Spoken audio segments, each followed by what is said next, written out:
So what is art really for? I mean, is it supposed to heal a broken world, or is its job to reveal uncomfortable truths? Well, back in the 19th century, two of England's absolute greatest poets were living through the exact same turbulent times, and they came up with two radically different answers. Okay, let's dive into this. You have to understand, the Victorian era was just an age of incredible contradiction. On the one hand, you've got steam engines, amazing scientific breakthroughs, imperial confidence, and just massive wealth. But, right beneath the surface, it was also an age of deep, deep anxiety, a time when all the old certainties about faith, about society, about what it even meant to be human, were starting to crumble. Historians have a name for this central conflict. They call it the Victorian Compromise. And just think about everything that was going on.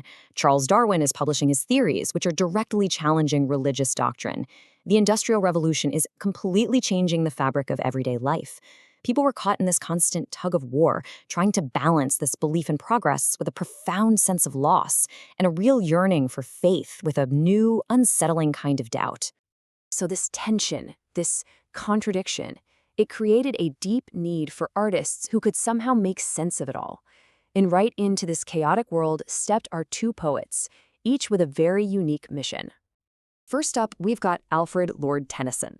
If the Victorian age needed a voice of stability and moral clarity, man, it found one in him. He wasn't just a poet. He basically was the establishment. He was the guy who tried to bring a sense of order and meaning to all the chaos. And I mean, as the poet laureate, he was literally the voice of the nation. People saw him as the poetic conscience of the age. He became a touchstone for an entire generation because he was so good at mirroring their greatest hopes and also their deepest fears. So how'd he do it? Well, this slide really breaks down his mission. You can see the emphasis on things like moral earnestness and a very polished, restrained style. Everything he did, whether he was tackling the crisis of faith or celebrating the empire, it was all driven by this one single goal: to create harmony, beauty, and meaning out of the mess. And this line just brilliantly illustrates his whole approach. In his masterpiece, In Memoriam, Tennyson doesn't pretend the skepticism of his age doesn't exist. No, he embraces it. He suggests that really grappling with honest doubt is actually a more profound path to faith than just blindly accepting things. He meets his audience right where they are, in that place of uncertainty, and then gently guides them back toward hope. But okay, while Tennyson was busy building bridges over those troubled waters, another poet was diving right in.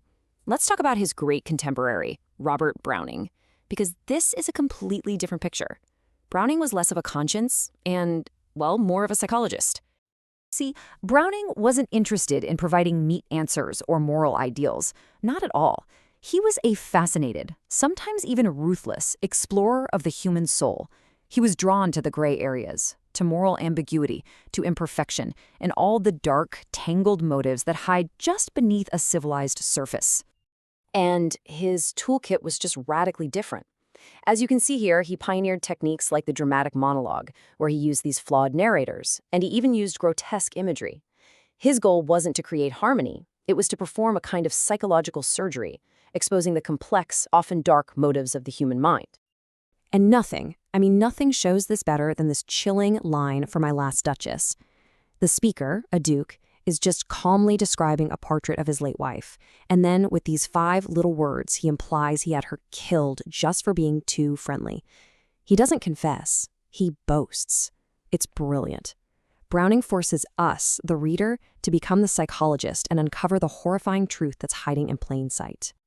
So, this brings us to the crucial question at the heart of their work, right? You've got two poetic giants facing the exact same world, but with these fundamentally opposing views on what art is even supposed to do. Is its purpose to heal us or to force us to see a difficult truth? Let's break it down. For Tennyson, art is moral consolation. It's supposed to comfort and uplift us, to create a sense of harmony in a chaotic world. But for Browning, art is psychological exploration. It's meant to probe and to challenge us, to embrace all the complexity and conflict of the human mind. This table just lays it out perfectly. While Tennyson's purpose was to heal the world, Browning's was to expose the soul.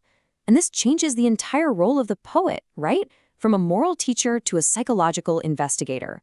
And you can see how their ideals just follow from that. One seeks harmony and order. The other finds truth in imperfection and struggle. Here is Tennyson's vision, right from his own pen.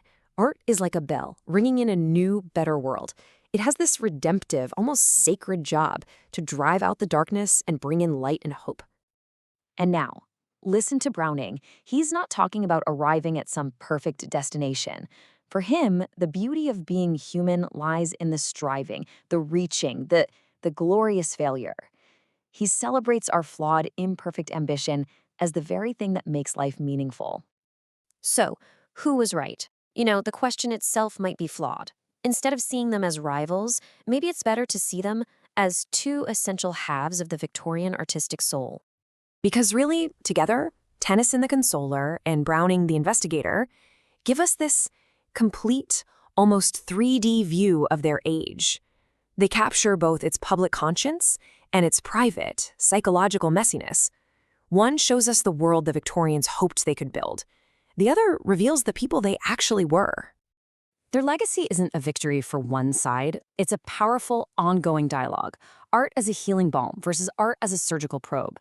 The search for emotional harmony versus the demand for intellectual honesty. And this conversation, it didn't end in the 19th century. It's the same debate we have today, every single time we ask what we want from our art. Which brings us to a final thought for you. When you turn to a book or a film or a piece of music, what are you looking for? In our own complicated and often confusing times, do you find yourself drawn more to the art of Tennyson, the kind that offers comfort, or to the art of Browning, the kind that demands confrontation?